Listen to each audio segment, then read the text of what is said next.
So I have a confession to make. For years, whenever I booked a massage, I was looking for a mechanic. A mechanic for the body. Right. I think most of us are. You know exactly what I mean. I'd have a knot in my shoulder, my lower back was acting up, and I just wanted someone to pop the hood, get a wrench in there, and crank me back into alignment. And the criteria are pretty simple, right? Strong hands. Exactly. Can you hurt me just enough to fix me? That was my whole mindset. It's a transaction. We treat the body like a car. If something's making a noise, you hit it until it stops. But today, we're looking at a document that just completely dismantles that whole way of thinking. It's called How to Spiritually, Emotionally, and Mentally Be the Best Massage Therapist. And honestly, it stopped me in my tracks because it argues that the visible part of massage, the elbow in the back, the anatomy knowledge, is actually the secondary part of the job. That is a bold claim, isn't it? It essentially says that while all that technique is necessary, it's not sufficient. The text shifts the focus entirely from the therapist's hands to the therapist's own internal state.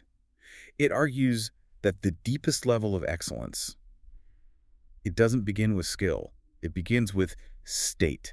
State over skill. Let's start right there, because on the surface, that sounds a little abstract. A little woo, maybe. Yeah, a little. If I'm in pain, I don't really care about your state. I care about your thumb pressure. But the author is making a physiological argument here, not just a philosophical one. Precisely. This isn't just about good vibes. It's about the biology of the nervous system. The source lays out this hierarchy. And yes, you absolutely need to know where the lats are. You need to know fascia lines. Of course. But it says, and this is the key, before touching another body, you must regulate your own. Okay, let's unpack that. Regulate your own. Why does the therapist's heart rate or, their stress level matter to my muscle tension? Because touch is a transmission channel. I mean, think about it. Have you ever had a massage where the technique was technically perfect? They hit all the right spots, but you felt kind of agitated afterward. Oh, absolutely. I've had sessions where I felt like the therapist was mentally writing their grocery list or just rushing to get done. The hands were moving, but the feeling was frantic. That is exactly what the text is warning against. It says that if the therapist's breathing is rushed, their touch will feel rushed, even if they're moving slowly. If their mind is scattered, their hands will feel like they're wandering. The client's body just picks up on that signal immediately. So it's like the therapist is a radio tower and the client is the receiver. Yeah. If the tower is broadcasting static, anxiety, distraction, whatever, the receiver is going to pick up that static no matter how good the song is. That is a perfect analogy. The text uses the phrase, your body becomes the instrument. If the instrument is out of tune, it doesn't matter how well you play the notes, the music is just going to be off. So the first step to mastery isn't learning a new deep tissue technique. No, it's learning to ground yourself. And I appreciate that the text gets really granular here. It doesn't just say, be calm. It actually prescribes a kind of pre-game ritual. Right. It suggests a conscious shift before the client even walks in the door. Slowing your breath, dropping your shoulders, clearing your intention. It sounds so simple. It is, but in a busy clinic where you're flipping rooms every hour, it's radical. You have to become the anchor. The text says you cannot ground another human being if you are floating away in your own anxiety. Wow. You cannot ground another if you're floating away. That's a bumper sticker for life, honestly. But let's play devil's advocate for a second. Let's say I'm a therapist, I'm grounded, I'm totally zen, but my client is a wreck. They are tight, stressed, and they want me to fix them. And the text really seems to dislike that word fix. It does. It pushes back hard on that fixer mentality. It argues that fixing is an ego-based approach. How so? Well, it implies the body is broken and you are the hero who's going to repair it. Which, to be fair, is what most clients think they're paying for. True. But the text proposes this shift to listening through touch. Instead of seeing the body as a problem to be solved, you view it as an intelligent system that is communicating. So the body is speaking. In its own language. The language of tension, temperature, resistance, release. Okay, but what does listening actually look like when you've got a knot that feels like a golf ball? Do you just listen to the golf ball? You listen to why the golf ball is there. And this is where we get into the concept of guarding. The text gives a really specific instruction here. It says, do not push where the body guards. See, that is so counterintuitive. If a muscle is tight, my instinct, and I think a lot of therapists' instinct, is to push harder to break it down. And that is the mechanical error. Biologically, why is that muscle tight? It's almost always a protective mechanism.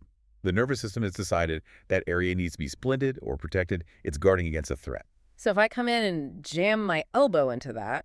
You are confirming the threat, you're attacking the defense, and the body's natural response to being attacked is to tense up even more. It becomes a battle. Your elbow versus their nervous system. And the nervous system always wins that fight, eventually. So what's the alternative then? If we can't bulldoze the knot, what do we do?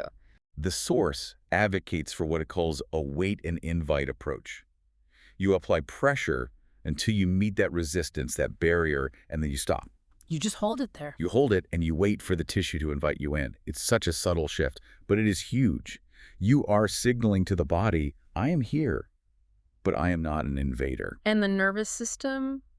Yeah. It just calms down? It realizes it's not under attack. Yeah. So it downregulates, the guarding drops. Yeah. The muscle melts not because you forced it, but because it finally feels safe enough to let go. That distinction, melting versus forcing, that's everything. That's the difference between a massage that hurts good and a massage that just hurts. Exactly. You're assisting communication, not fighting tension. This brings us to a concept that I think is the core of this entire document, but it's also the one that sounds the most woo until you dig into the science. Co-regulation. Yes, co-regulation. The text calls this the real art.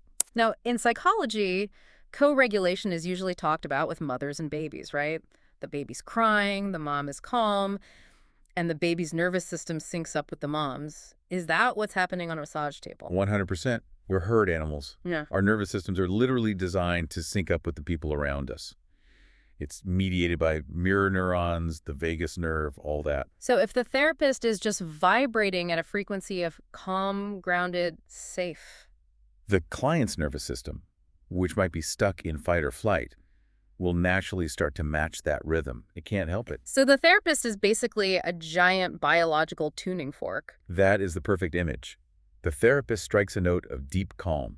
The client's body is chaotic. But if the therapist holds that note steady, the client will eventually resonate with it. And this is why the therapist's state is so much more important than their skill. Exactly. You are literally using your own physiology to soothe the client's physiology. This explains why neutrality is such a big deal in the text.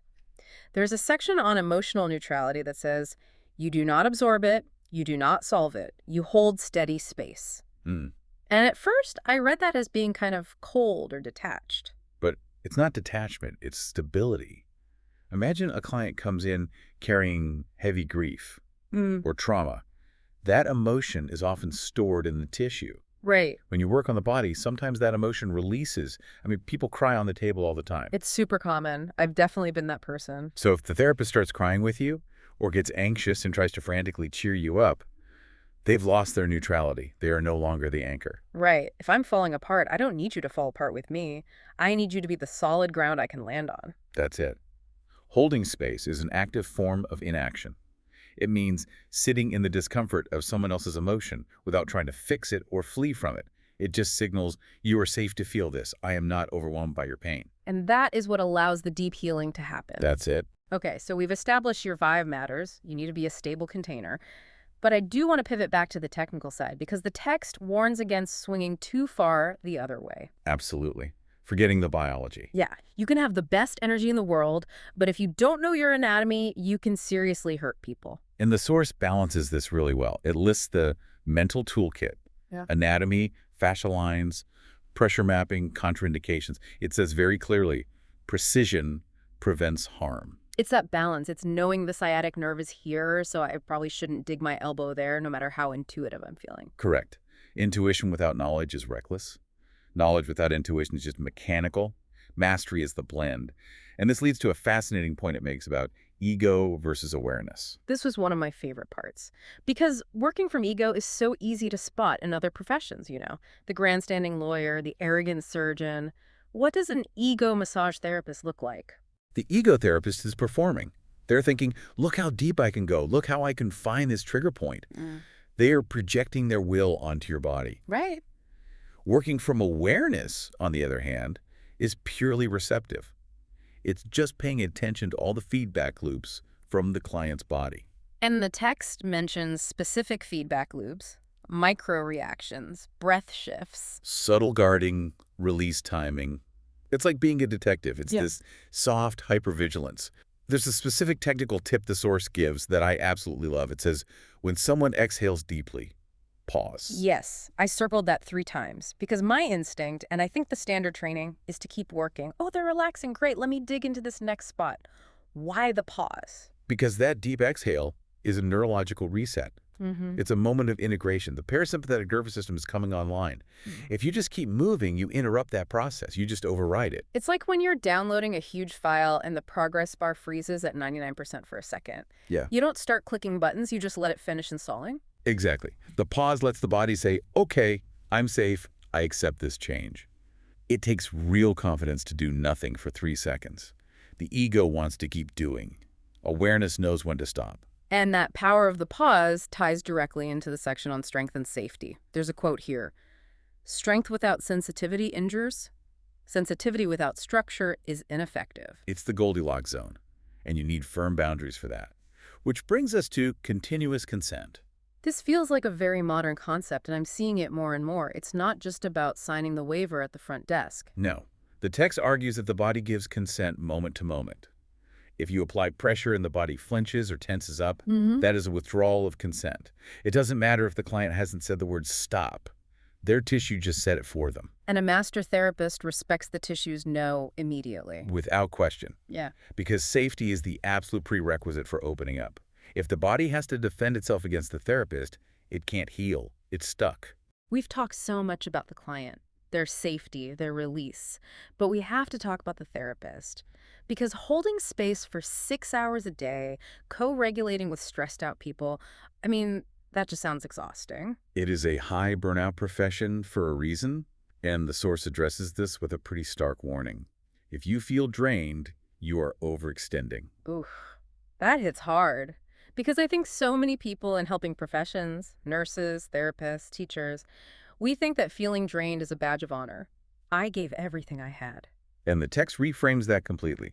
It says, if you're drained, you are likely trying to fix rather than listen. You are using your own energy to force a change instead of creating a safe space for the client to change themselves. So sustainability comes from boundaries then? Sustainability comes from understanding your role. You are a facilitator, not a mechanic.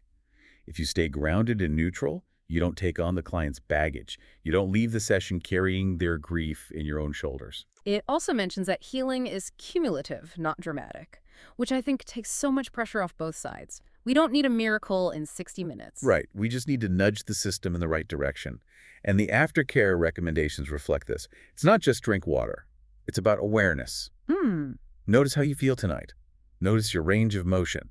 It keeps the client engaged. So if we pull this all together, the text gives us a roadmap to what it calls the master therapist. It breaks it down into 7 pillars. I think we should list them. Let's do it. So the master therapist is, number 1, grounded, regulating yourself first. 2, regulated, that transmission of calm. 3, attentive, listening, not fixing. 4, respectful, honoring the no of the tissue. 5, technically skilled, knowing your anatomy, being safe. 6, emotional contained, being that neutral vessel. And 7, spiritually present, viewing the work as a service, not just a transaction. It's a comprehensive list, and what I love is that technically skilled is right in there. It's not ignored, but it's sandwiched between all these other internal states. It puts skill in its proper place.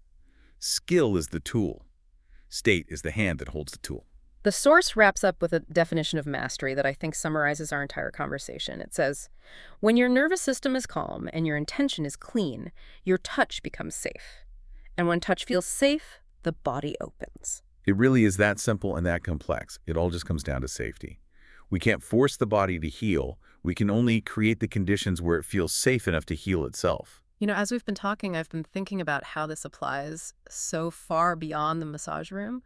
We are all touching people's lives, metaphorically, every single day. We're all co-regulating with our kids, our partners, our coworkers. That's the bigger picture here, isn't it? You don't have to be a massage therapist for this to be relevant. If you walk into a meeting with a scattered mind and rushed breath, you're transmitting that chaos to your team. But if you come home to your family and you are grounded and present, you are offering them a safe container to downregulate in. It really challenges us to look in the mirror. Before I try to fix my kid's bad mood or fix a problem at work, maybe I need to regulate myself first. Am I coming from a place of fixing or a place of listening? And realizing that often your own calm is the most powerful intervention you can possibly offer. You don't always have to do something. Sometimes you just have to be regulated. Wait, an invite. It works for tight shoulders. And it probably works for tight conversations, too. I would bet on it. This has been such a refreshing look at something I really thought I understood. It's definitely going to change how I show up for my next appointment and probably how I show up for the rest of my day. Same here. It's a great reminder that the inner work always comes before the outer work. Thank you all for listening to this deep dive. Take a slow breath, drop those shoulders, and we'll catch you in the next one.